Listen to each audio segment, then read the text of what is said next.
Hola, hoy es 5 de noviembre de 2024 y estamos continuando con nuestro ciclo de entrevistas a los expresidentes de ADECA en pos de recopilar el legado y la experiencia que ellos han tenido y han dejado y incorporado a todo el bagaje de conocimiento y de experiencia con que se formó la Asociación Argentina de Control Automático. Estoy acá con Emiliano Menéndez y hoy a quien vamos a entrevistar tiene una historia bastante particular porque allá por los años 90, cuando quien habla por lo menos empezó con los temas de automatización, sinceramente no había mucha información disponible tal como es hoy, y acceder a determinados conocimientos no estaba eso todo todavía muy difundido, sino era a través de información fundamentalmente extranjera. Y bueno, gracias a un colega llegó a mis manos un ejemplar de un libro de introducción y desarrollo y conocimiento sobre los sistemas SCADA. El título no lo recuerdo exactamente, pero la verdad que ese fue el libro que nos dio la formación y el basamento para poder realmente incorporar los conocimientos tecnológicos de las tecnologías de control automático. Bueno, uno de los autores de ese libro, el coautor de ese libro, es el joven que está hoy al lado mío, el ingeniero Sergio Schkelani, a quien le damos un gran agradecimiento por acompañarnos el día de hoy. Junto con Emiliano vamos a un poco recorrer su carrera, su participación en ADECA, su experiencia y bueno, su visión del mundo de cómo fue, cómo es y quizá cómo será. Bueno, Sergio, estamos con vos acá. Bueno, Andrés, muchísimas gracias por este recuerdo del libro, que después voy a contar cómo se originó. Y bueno, muy contento de poder participar en esto y, si es posible, transmitir a alguien cosas que perduren y que hagan que aquellos que somos apasionados por instrumentación y control entiendan por qué lo somos y que se transmita esa pasión hacia otras generaciones, espero. Sí. Sergio, vos sabés que una de las preguntas que yo un poquito estamos viendo acá con Emiliano, de acuerdo a la gente que hemos estado entrevistando, pero era una pregunta que más me la reservaba para hacerte la voz, era cómo es que un ingeniero químico se acerca al control automático, y particularmente el control, vamos a decir, electrónico, ¿no? Bueno, si empecemos por la historia mía, a lo mejor. Yo vengo de hijos de obreros, emigrantes escapando de la guerra. Le mataron toda la familia a mis padres, y ellos encontraron en la Argentina un lugar donde había universidad pública, donde el hijo podía estudiar. De hecho, los tres hermanos somos profesionales, cosa que en Europa ni en Estados Unidos en esa época podría lograr un obrero, por lo que siempre estoy agradecido a la universidad pública que nos dio la opción de llegar a estudiar, y la de ingeniería química fue una elección, un poco porque me gustaba la química, la matemática, la física, y esa fue la carrera. Y cuando llegamos a sexto año apareció esta materia, instrumentación y control. Nosotros la teníamos como anual y bastante intensa, y estoy hablando para los jóvenes, de épocas antediluvianas, porque yo soy un sobreviviente que se ha ido adaptando a las generaciones, pero en esa época no existía la instrumentación electrónica. ¿Estás hablando de los fines de los 60 o principios de los 70? 70. Yo empecé la facultad en el 70 y terminé en el 77. La instrumentación era totalmente neumática, paneles gigantes con controladores PID y toda la teoría que se desarrolló, la cascada, el feed forward, todo eso existía, el control continuo, mucha injerencia de la industria del petróleo, de refinerías y demás que estaban en desarrollo en La Plata, en Mendoza, en Bahía Blanca, en todo eso, en Campana. Y los profesores eran realmente muy dedicados a eso. Cuando yo me recibo no tenía, digamos, cómo meterme en el ambiente industrial, que era lo que a un ingeniero siempre le interesa, y me presenté como para 2 materias de ayudante, porque siempre me gustó la docencia. Eso es algo que creo que lo saben. Siempre me gustó la docencia, Entonces postulé para procesos y para instrumentación y control. Procesos se ocupó y pasé a instrumentación y control. Y realmente conocer ese mundo donde los sensores tienen desde 200 a 1000 años de antigüedad. Una placa de orificio se usaban por los romanos, una termocupla tiene 200, 300 años de desarrollo, que alimente un sistema industrial donde un controlador neumático lograba hacer integrales y derivadas. Era una cosa, una joya. Y aparte no electrónicamente, o sea, no, neumáticamente. Neumáticamente. Las capacidades eran los fuelles, las resistencias eran las valvulitas. Y después eso se copió como un modelo de PID electrónico, es decir, se reemplazó el fuelle por una capacitor y la válvula por una resistencia. Era maravilloso. Y sigue siendo. De hecho, hace poquito entré en una planta química y de repente encontré un controlador neumático funcionando, haciendo el control de nivel del domo de una caldera. No era poco, bueno, el asunto es que me metí en ese ámbito y a la vez, a través de postulándome, como siempre es muy difícil salir de la facultad y encontrar laburo, siempre fue eso. Me llevó más de un año conseguir un laburo estable que fue en la Comisión de Energía Atómica, donde hubo un proyecto que era el proyecto de agua pesada, en una época en que se había cerrado, había un boicot porque no se quería que se cierre el ciclo nuclear en la Argentina. Los países internacional, digamos. Una política internacional. Los países que tenían la tecnología nuclear no querían que los otros países compitieran. Y el director de esa época de la Comisión de Energía Atómica decidió desarrollar una planta de agua pesada. Y de hecho lo hizo y me tomaron como ingeniero de procesos. Y de repente, rompiendo un poco ese boicot, una empresa que todos conocemos, de origen alemán, decide suministrar la tecnología para hacer el control. En ese momento se discutía, me acuerdo que discutíamos, neumático contra 4 a 20 mA, 3 a 15 versus 4 a 20. Y de repente, PSI, libra por pulgada cuadrada. No te voy a probar la próxima. 3 a 15 libras por pulgada cuadrada, la presión, frente a 4 a 20 mA, y de repente nos dicen, controladores unilazos, ya había con tecnología electrónica, pero de repente te traen un DCS, un sistema distribuido de control. Un mundo desconocido. Y teníamos 3 grupos, el de proceso, el de instrumentación y control, pero la gente de instrumentación y control electrónica se centró más en ver cómo eran las plaquetas, cómo funcionaban, cuál era la electrónica asociada. Que era todo discreta, no era microprocesador seguramente. Era microprocesador. Era ya con microprocesadores. Sí, eran el AS y el OS, basados en microprocesadores, tarjeta de entrada salida, no entendíamos cómo había que hacer todo eso. Bueno, lo fuimos estudiando y lo interesante es que, claro, hay que diseñar las estrategias de control. Y le tocaba procesos y después hay que configurarlo en el sistema. Nos tocaba a nosotros. Aparte había que elegir las válvulas, las turbinas.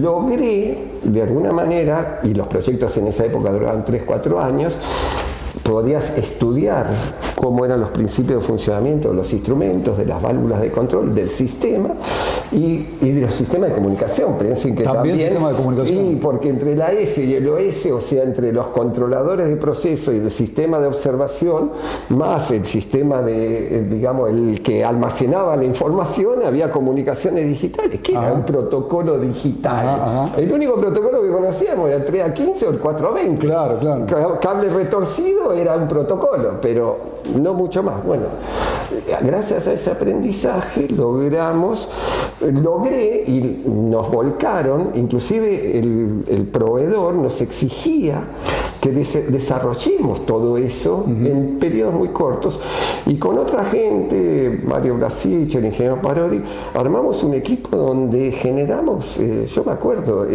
más de 500 lazos de control, así entre monitoreo y lazo cerrado.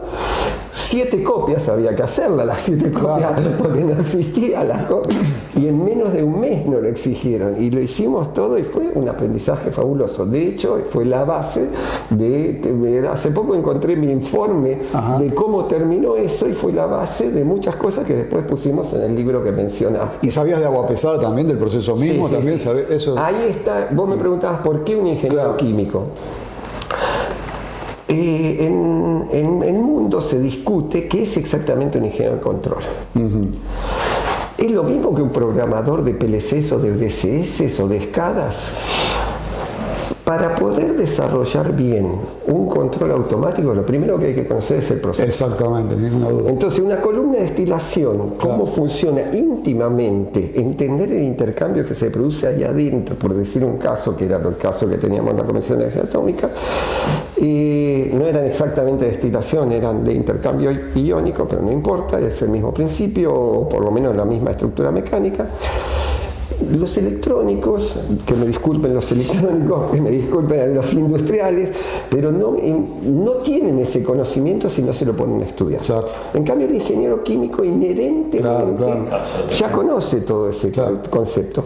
Si a eso le agregas que programar un sistema de control lo tienen que aprender ambas especialidades, porque el electrónico conoce el microprocesador. Yo hice curso de microprocesador con un profesor que se llama Quijano. Menciono todo esto porque son hombres que hicieron la Argentina, yo te diría. Yo hice cursos complementando esto de entender lo que es la tecnología digital. De hecho, mi hermano mayor escribió un libro que se llama, el primer libro sobre microprocesadores que hubo en la Argentina, el Z80, me acuerdo que era un chip que se programaba, y hicimos prácticas sobre eso, pero después programar un DCS, un PLC, tiene otra idiomática, el diagrama escalero, el diagrama de bloque, funciona de otra forma, y lo tienen que aprender electrónicos o químicos, y bueno, convergimos, la Siche era electrónico, yo era químico, y la verdad que logramos una integración. Siempre creo que la mejor es ese equipo donde hay electrónicos y químicos para, con el entendimiento del proceso, lograr la mejor solución tecnológica. Así que bueno, ahí fue como fui llegando. Después pasé a otra empresa, no sé si mencionamos, Techint. Sí, no, obvio. No. Antes con EA, ahora Techint. La ampliación de Siderca. Piensen en proyectos de $400 millones en el año 83. ¿Qué proyecto? Ampliación de Siderca, hicieron un laminador, el segundo laminador, pero aparte cambiaron todos los servicios. Eran todos, había 60 compresores, lo reemplazaron por 3. Había torres de enfriamiento distribuidas, la cambiaron por una gigante. Bueno, ahí aparece el nombre de Payuk, seguro también. Payuk, que fue, digamos, yo tuve la suerte de conocer a Payuk, a Weish, a Kazuchi, a Barkash, que fueron gente que estuvieron entre los pioneros que fundaron ADECA.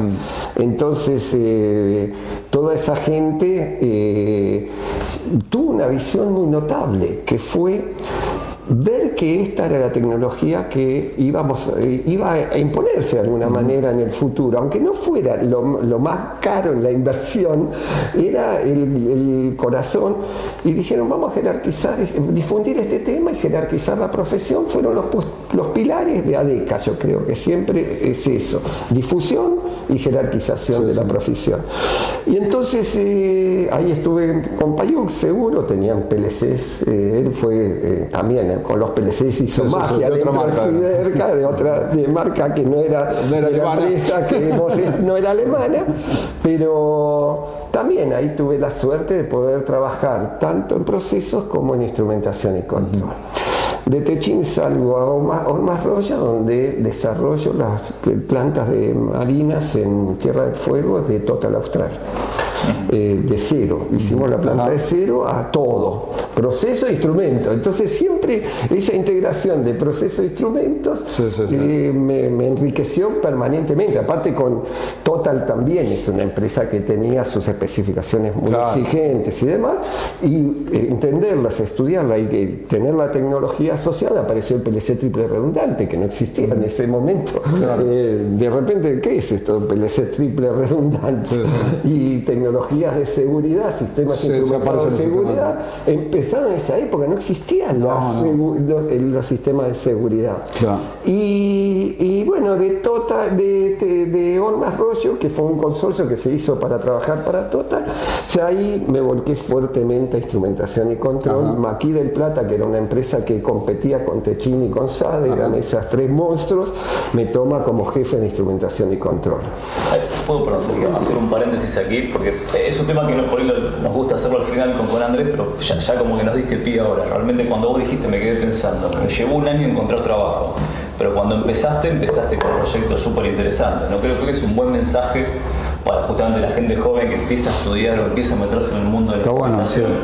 Bueno, digo, eso es lo lindo, digamos, que me estás contando, ¿no? Que aparte de la emoción con la que lo contás, digo, que cuando entras a lo grande, digamos. Dijiste, me costó empezar y después empezaste como con todo, ¿no? Tuve esa suerte, llamémosle, definiendo la suerte, el azar más un poco de lo que uno pone, pero siempre va a costar. Hoy no es necesario entrar, perdónenme las empresas grandes, en una empresa grande en grandes proyectos, porque hoy cambió la forma de vincularse. Yo estoy a cargo de una empresa chica que trabaja desde Tierra del Fuego hasta Ecuador, donde los jóvenes ingenieros que ingresan conmigo tienen que resolver problemas de campo, tienen que dar capacitaciones y se forman en un nivel alto, a lo mejor una empresa relativamente chica. Instrumentación y control, me ha pasado que tuve que dar charlas para jóvenes estudiantes y les decía, podés trabajar en empresas de ingeniería, en empresas proveedoras, tener tu propio emprendimiento como fue el de Buresti que habló, ser independiente y hacer tu laburo por tu cuenta. Es decir, tiene una capacidad, y aparte hay una alta demanda. Hoy me dicen que en Vaca Muerta no consiguen la gente que es formada como para encarar esas temáticas.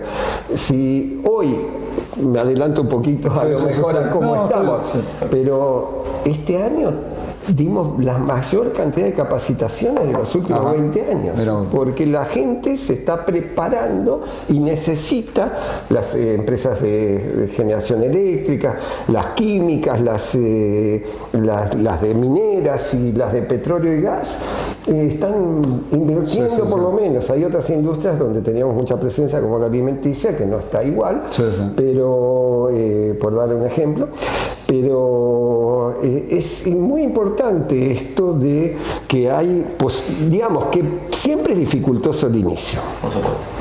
El otro día leía que de las carreras que tienen una prospección de futuro todavía, con esto de la inteligencia artificial, comiendo un montón de funciones, que la de ingeniero en automatización sigue siendo una carrera aún muy buscada. Muy buscada, porque a pesar de que se dice que la automatización va a ser automatizada, ¿no? Y que hoy día cualquier aplicación de ingeniería de inteligencia artificial te resuelve código de PLC, pero lo de entender el proceso y tener el criterio de eso, creo que todavía... Le pregunté a ChatGPT ¿cuál es el mejor método de sintonía de un lazo de control? Nosotros, yo particularmente, trabajamos mucho en sintonía de lazos que, pese a que los proveedores los jorobos, logra optimizaciones, mejoras que a veces del 2 o el 3% de productividad, solo en Mega, en Bahía Blanca, logramos eso, solo por sintonizar y mejorar las estrategias de control.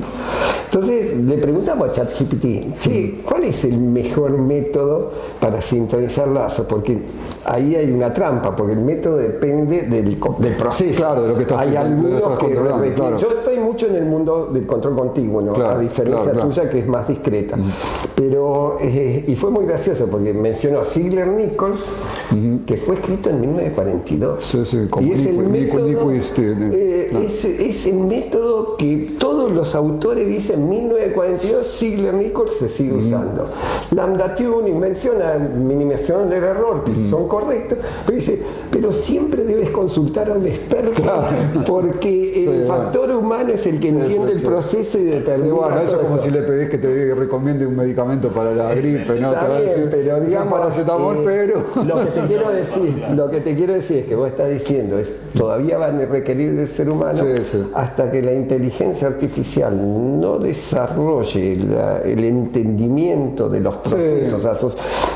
Va a ir rápido, va a ir rápido, pero 20 años todavía tenemos. Por ahí nos sorprendemos, pero bueno. Ojalá que sí, después eso también.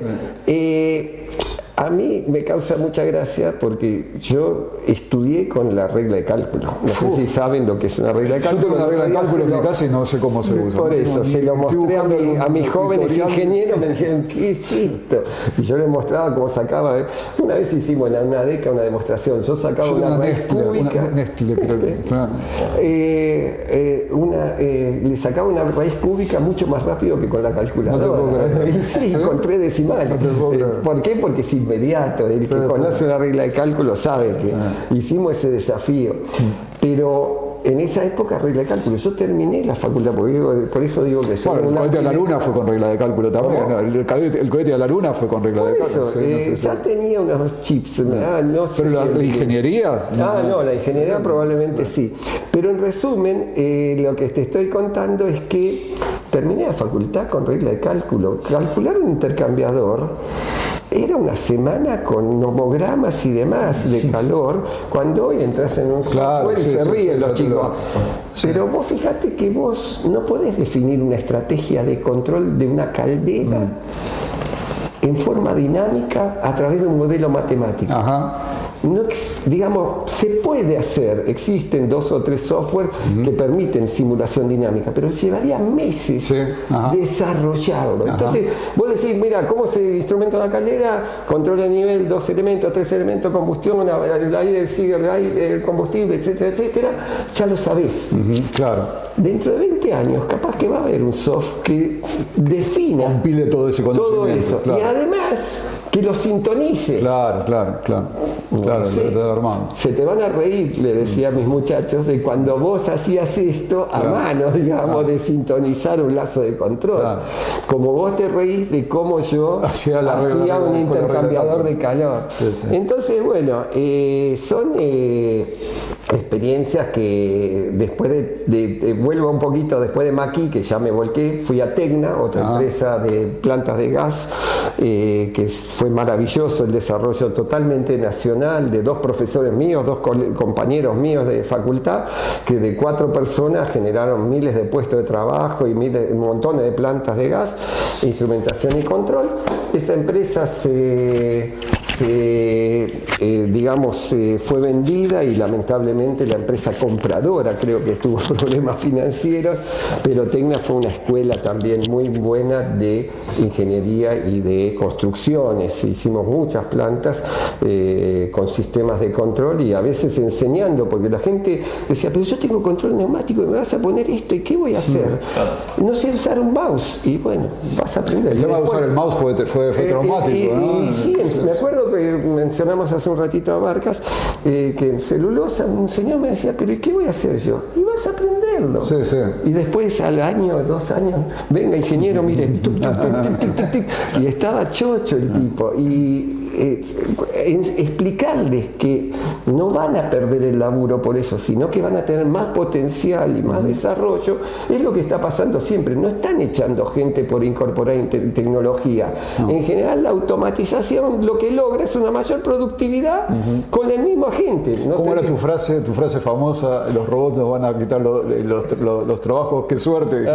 Claro, y lógico. Sí, yo no quiero hacer tareas rutinarias. Yo creo que bien por el recuerdo también, tenés buena memoria, porque había salido un trabajo que vienen los robots y van a eliminar trabajo, y yo puse al revés, le mandé una carta al diario. ¡Qué suerte! Si a mí me sacan ciertos laburos, yo voy a poder tener tiempo para dedicarme a cosas más complejas, claro, sí, que nos gustan más y que no.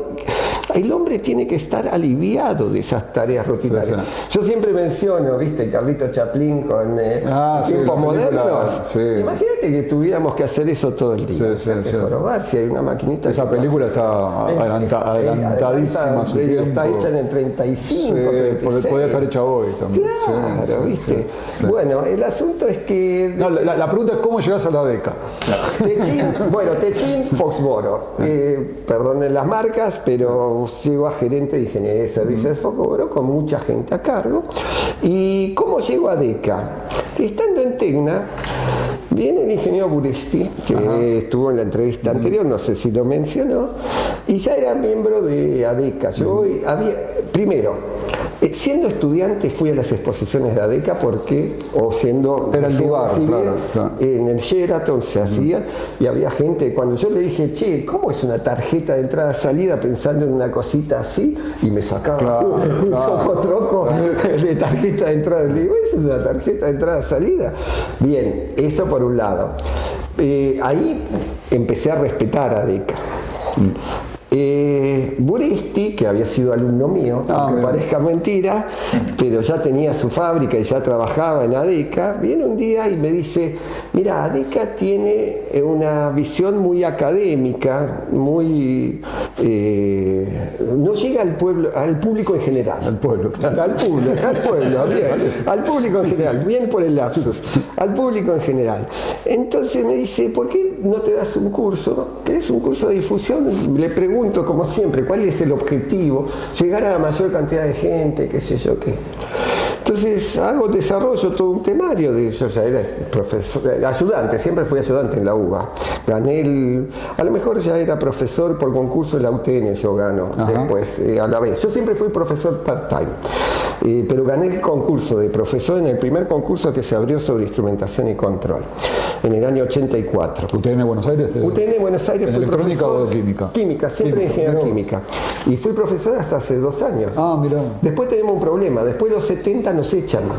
¿Vos tenés 70 ya? 72. No parece para nada. Juego al vóley, juego al tenis todavía, pero bien. No, pero laburo también. Y 4 nietos voy a mencionar. Bien, el asunto es que yo hago todo el programa y le digo, tiene que ser un título que le llegue a la gente. Y le pongo instrumentación y control. ¿Y eso qué es? Sí, claro. No estaba todavía. Bueno, era de difusión. Entonces al tiempo me llama, viene Buresti y me dice, che, ¿está todo bien? No, me llama. Me dice, pero no quieren el título, quieren poner introducción a la instrumentación, porque el programa... Y primero le digo que sí, después digo, no, lo llamé de vuelta y digo, no, si no dejan ese título, no lo doy. Así medio de malo, ¿viste?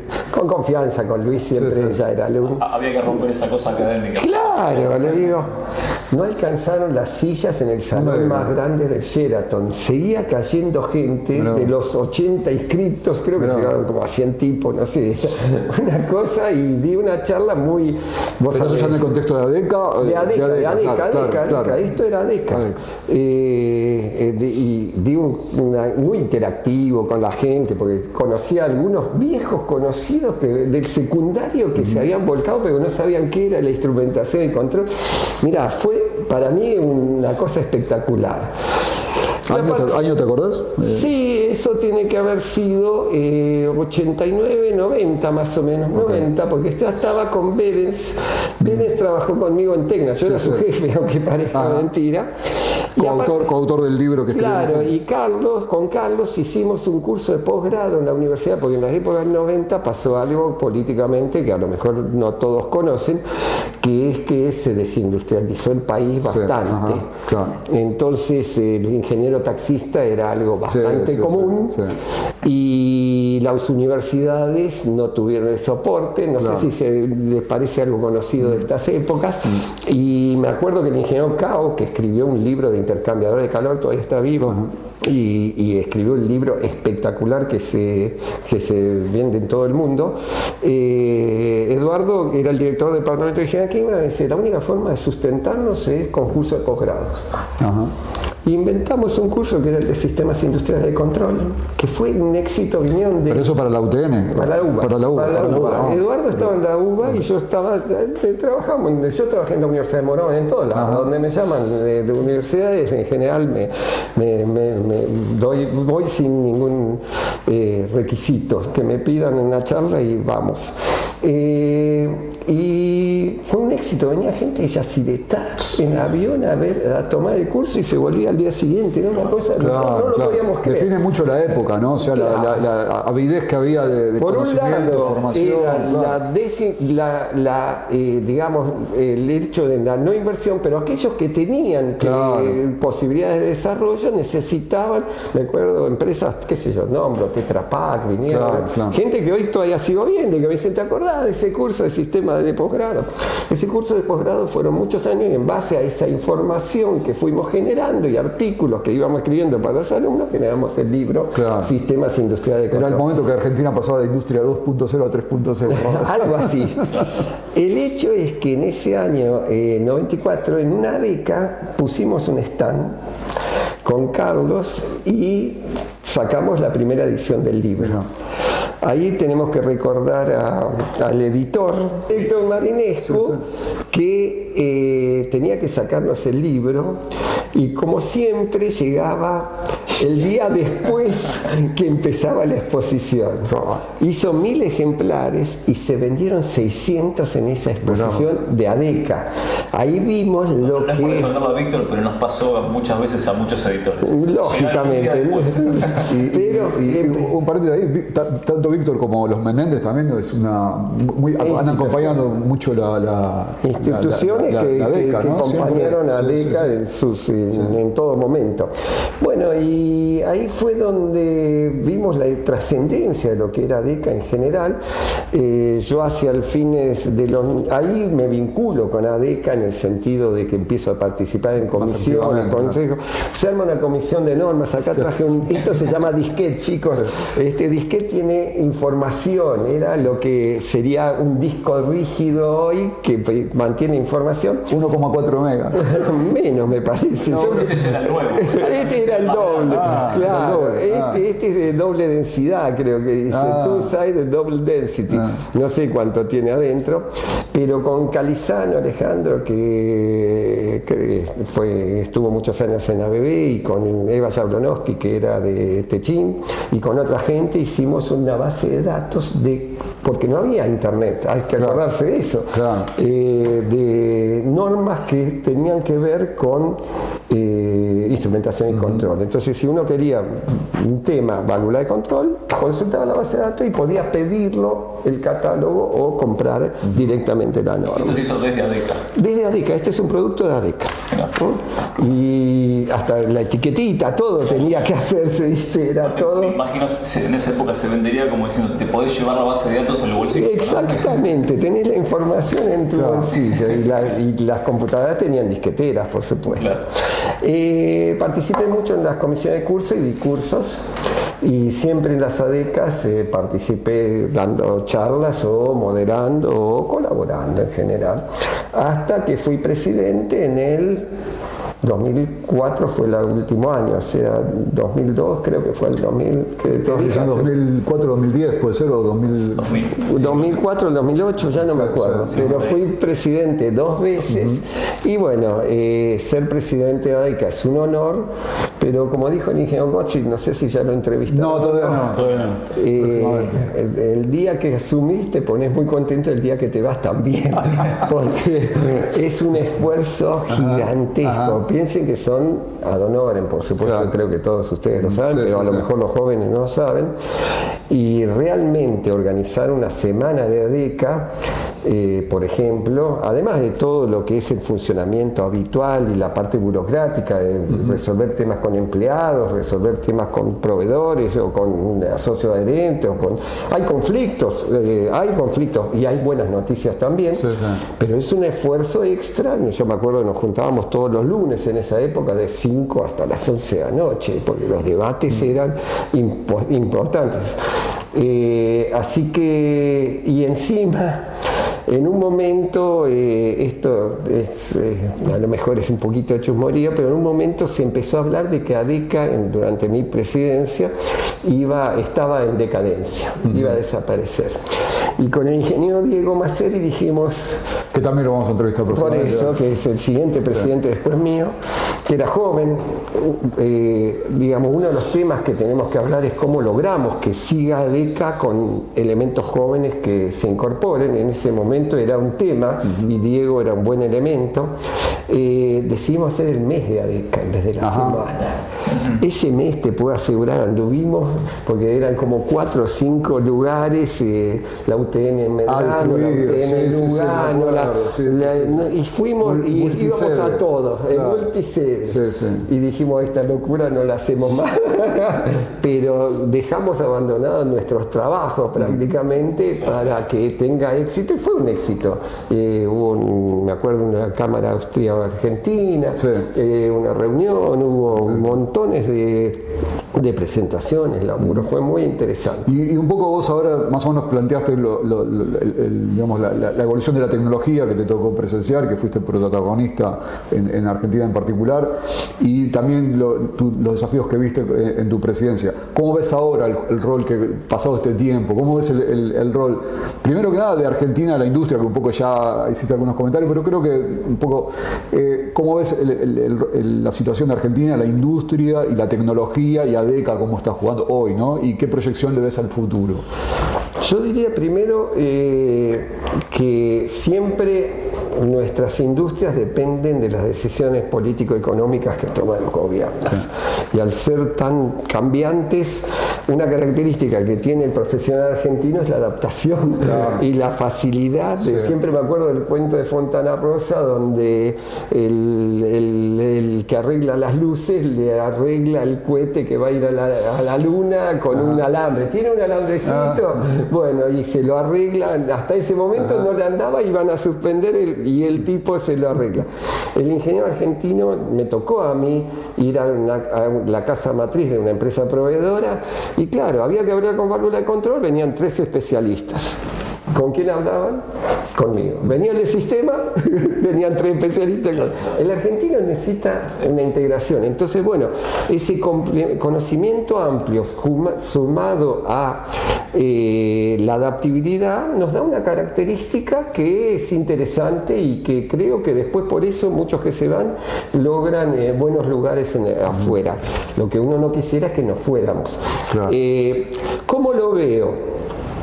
Estamos en un periodo donde la industrialización está baja, con poca capacidad, con mucha capacidad ociosa. Pero veo que las empresas, especialmente aquellas que pueden implicar que entre dólares, están desarrollando su personal. Minería de litio, gas y petróleo, energía eléctrica, generación y todo eso. En nuestro caso particular, que damos cursos o que resolvemos problemas, empresas químicas que ven el riesgo de una competencia extranjera y tienen que hacer más eficientes sus procesos, nos están convocando para capacitar a su gente o para resolverle cuello de botella de sistemas que tienen que resolverse. ¿Qué es lo que veo también? Mucho está centrado en el sistema, y nos está pasando que los elementos que dan alimento a esos sistemas, los elementos de medición o los elementos finales de control, las válvulas de control, los variadores, no están siendo muy conocidos por las nuevas generaciones. Es decir, vos vas a la facultad, sabes programar un PLC, sabes, pero decís cómo instalas una termocupla y la ves y ves que está mal instalada. Entonces, si no tenés buena información dentro del sistema, no te van a dar, no vas a poder optimizar de hecho. Entonces, mucha inteligencia artificial sobre los sistemas, muchos sistemas con optimizaciones, resulta que si no tenés buena información terminan manejando el proceso en manual. Entonces vos entras en una planta, y ojo que no es nacional esto, es mundial. Dicen los estudios norteamericanos, por lo menos que tuve acceso hace poco, que el 85% de los lazos de control podrían funcionar mejor de lo que funcionan hoy. Y 25% es por culpa de los elementos de campo, sensores y transmisores, y un 30% por las válvulas. La sintonía es un 30-40 y la mala elección de la estrategia de control es un 10. Entonces vos decís, ¿en qué nos focalizamos para que esto ande bien? Entonces nos han llamado a veces y ha venido gente de Europa a resolver un problema, que se sienta en el sistema y trata de resolver el sistema. Y nosotros en cambio vamos al campo, aunque haga 35 grados de calor, estuvimos en Tucumán, subiendo y bajando una caldera y veíamos que un termoelemento no estaba dando buena Se fue mucho más el información. foco al control y menos a la instrumentación, se descuidó la instrumentación. Entonces la gente de operación decía, pero el otro, el europeo, vino y se sentó en el sistema, ¿qué hace usted afuera? Claro. Dejanos revisar todo. Un día nos dicen, che, ¿qué pasó que empezó todo a funcionar mejor? Y íbamos acomodando la instrumentación de campo. Claro. Después nos sentamos en el sistema con toda la información bien y se lo dejamos. Entonces es muy interesante. Y si eso conocimiento. fuese una propuesta para la DECA, o sea, qué desafío, ¿no? Porque por un lado la DECA tiene un poco el rol de promover, impulsar las avanzadas tecnológicas, las innovaciones, pero por otro lado no dejar descuidar lo que vos decís, ¿no? La parte de la instrumentación que era el core original de ADECA también, ¿no? También, yo diría que ADECA se fue adaptando. Cuando vos me preguntaste cuáles fueron los desafíos o cosas así, la adaptación de ADECA también es importante. Es decir, primero el trasvasamiento generacional, tratar de traer jóvenes que cuando nosotros no estemos sigan con ADECA. Claro. Pero los otros desafíos es la adaptación técnica. En una época ADECA era control de procesos continuos. Claro. Después aparecieron los procesos discretos. Después aparecieron las comunicaciones digitales, la inteligencia artificial, la programación. Bueno, eso, y ADECA lo está cubriendo todo eso en buena medida. Sí. ¿Hasta dónde llegamos? ¿A los drones? ¿Dónde llega la automatización hoy? De hecho, en el congreso del año pasado, del anterior, se metió aeroespacial. Por Estaba dentro eso, de los temas aeroespacial. Cuando estuvimos nosotros en ADECA, presentamos drones que hacían el recorrido de toda la línea de tensión para que detectar si los árboles los estaban cortando. Porque hay control ahí, hay control a lazo cerrado ahí también. Así que Y los tipos de los drones usaban la tecnología de los autos, de autónomos. De hecho, ADECA no necesariamente se refiere a la industria. Por eso mismo, se control automático. Tú te enseñas las heladeras control automático. Pero aparte, tenemos que ser conscientes de algo. Antes estaba el especialista de informática y el especialista de instrumentación. Yo tengo contacto, creo que vos lo sabés, con una gran empresa de asesora norteamericana que es ARC Advisory Group. Los tipos dicen, siempre hablamos de la convergencia informática IT-OT. Ya están hablando del especialista IT-OT-ET, es decir, ingeniería también. Es decir, que no va a haber el nuevo tecnólogo de automatización industrial tiene que saber de tecnología informática, de tecnología de generación de ingeniería, eso es ET. ¿Por qué? Porque hoy, vos sabés, el digital twin, el gemelo digital, está en pleno auge en muchos lugares. Y el ingeniero de control. Y de proceso también. Y el de proceso. Entonces, todo eso, bueno, cuando digo ingeniero de control es como que es el proceso y programación y demás. Pero capaz que tenemos un nuevo especialista y hay que generar esas carreras. Un desafío que ADECA, yo creo que tengo que mencionar al respecto, es cómo llegamos a tener injerencia en ámbitos gubernamentales. No sé si Buresti lo mencionó, él empujó mucho tratar de tener contacto no solo con las universidades, que serían parte a lo mejor de la estructura gubernamental, pero sí, nosotros hicimos muchos esfuerzos, hicimos convenios con la Ciudad de Buenos Aires y demás, y hubo un momento, pero no estamos presentando proyectos. No, es verdad. Proyecto de ley, ¿por qué no está el Día del Instrumentista? Exacto. Porque Luis iba a presentar. Hay un Día del Instrumentista. Claro, hay una leyenda de un famoso inventor de la instrumentación local que nació en Córdoba y lo siguió en Bahía Blanca. Pero sí sucede esto de que los perfiles hoy día que inclusive forman la universidad ya no son completamente. Vos no necesitas un ingeniero electrónico clásico, ni un programador clásico, y tu ejemplo, y tantos también de químico que saben nada más que de química y no en la. Yo voy a plantas donde son idóneos, son gente que a lo mejor que son unos técnicos electrónicos o químicos que se pusieron a estudiar y tienen un nivel de conocimiento que vos decís, este hombre es idóneo. Otro desafío que yo ya lo planteé alguna vez en ADECA es por qué no certificamos especialistas en control. En algún momento hasta creo que fue puesto en un debate que armó Carlos, y yo presenté un plan de negocios, a lo mejor no lo presenté adecuadamente, pero es muy interesante. ¿Quién califica que en un puesto esa persona es idónea para instrumentación y control? ¿Por qué no lo puede hacer ADECA? Asociándose con quien sea o generando, diciendo, mira, hay empresas que pueden dar los cursos, la nuestra, pero la de los proveedores o ADECA mismo, generar y tomar un examen de idoneidad como el soldador, ¿viste? Aparte, te hago un paréntesis, algo que me gustaría también destacar. Yo tengo mucho intercambio con países de Sudamérica, porque tengo una responsabilidad, y sinceramente instituciones como ADECA, podés mencionar que en tal país hay un grupo, pero que tiene, decime vos cuántos años tiene ADECA. O sea, más de 50. Más de 50, más de 60. Sí, capaz de 60 ya, sí, o sea, pasa rápido el tiempo. Esa experiencia, digamos, no la tiene cualquier institución. Entonces, en ese sentido es una autoridad, si quiere, como decís, industrial, para opinar, ¿no? Sobre... Es que donde vas y mencionas a ADECA tiene un respeto por eso. Sí. Más Arc Advisory Group, que lo acaba de mencionar, lo menciono porque es una institución, una empresa independiente que se dedica a asesoría a nivel de proveedores, de usuarios, de todos los niveles. Vino una ADECA acá. Sí, recuerdo. Y sacó un informe donde decía que ADECA era el único ejemplo en el mundo que conocían, donde juntaban a los estudiantes, promoviéndole los concursos estudiantiles y demás, que dicen, vamos los clientes, y todos se quejan de que no hay suficiente gente preparada. Bueno, fíjense cómo ADECA promociona esto. Lo voy a buscar y si veo, es viejo ya. Sí, pero a los proveedores que presentan sus productos, sus conocimientos, a los usuarios y a la universidad, porque también hace el congreso. Entonces, no hay otro en el mundo. Cuando estaba la ISA, digamos, era una exposición de proveedores, más que nada. Y había debates, pero no era esa integración que nosotros hemos logrado y que creo que tiene que mantenerse como un elemento prioritario.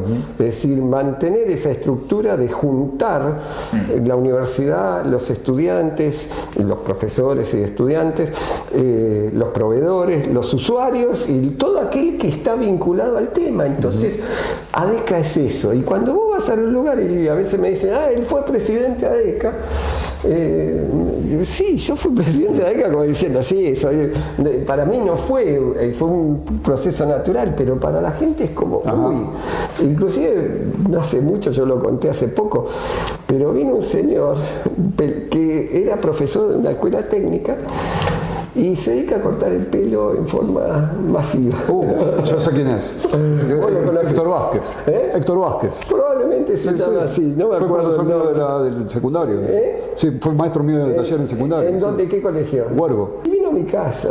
No me digas. Sí, vino a mi casa porque mi hija es un personaje que lo trajo y dice, él quiere conversar con la gente. Bueno, y a vos te gusta conversar.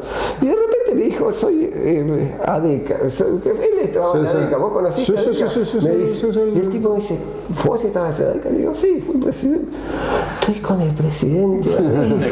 ¿Cómo? No, Héctor, no es para tanto. Soy una persona común y corriente, pero bueno, para la gente, ADECA, lo que quiero decir es que donde vas, ADECA tiene un renombre. Seguramente nos están mirando muchas generaciones de estudiantes jóvenes, recién recibidos o profesionales que están empezando a entrar al mundo del control, están en la industria.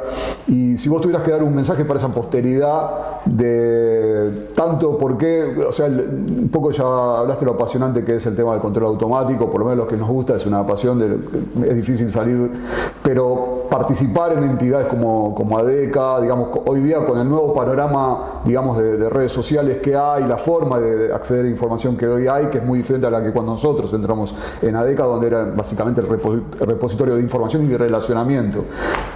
¿Cuál transmitirías vos el mensaje de por qué también hoy día la ADECA también les va a aportar un valor? ADECA tiene esta característica que mencioné recién, de que yo creo que junta los cerebros brillantes de distintos lados.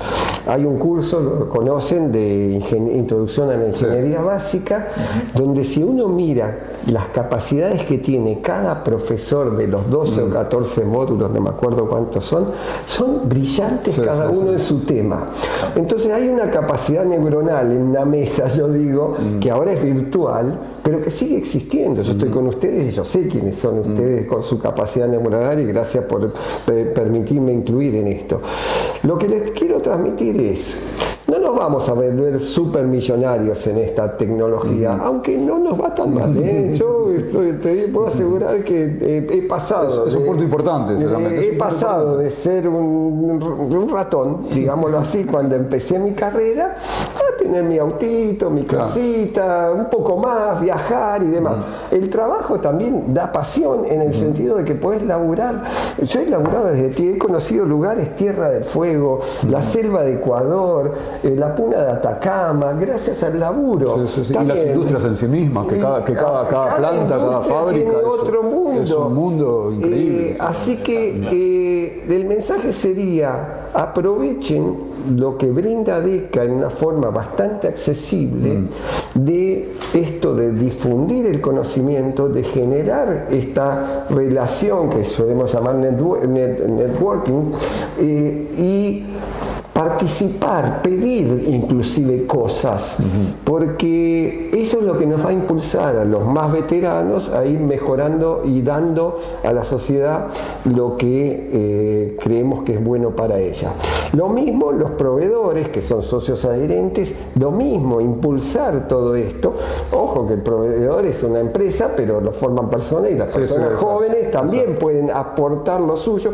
Universidades, lo que sea, pero que se acercan a ADECA, ya sea para informarse, ya sea para relacionarse, ya sea para formarse, ya sea para hacer propuestas, y si es posible participar, porque no es que digamos todos estamos laburando gratuitamente. Entonces, dar a la sociedad algo de lo que nos dio.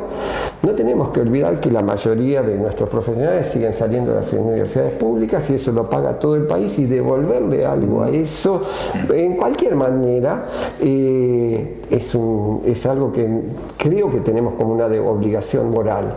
Y yo siento que cuando participo de ADECA, de alguna manera estoy dándole, no a ADECA, sino a la sociedad, algo de lo que la sociedad nos dio a nosotros. Así que eso es lo que quería comentar. Perfecto. Me pareció genial la conclusión. Muchas gracias. La verdad que podríamos estar haciendo doble clic por cada tema que sacás. Se podría escribir un libro con capítulos, ¿no? Pero sí, la verdad que un libro abierto. Así que bueno, muchas gracias, Sergio, por esta visita. Gracias chicos. Gracias.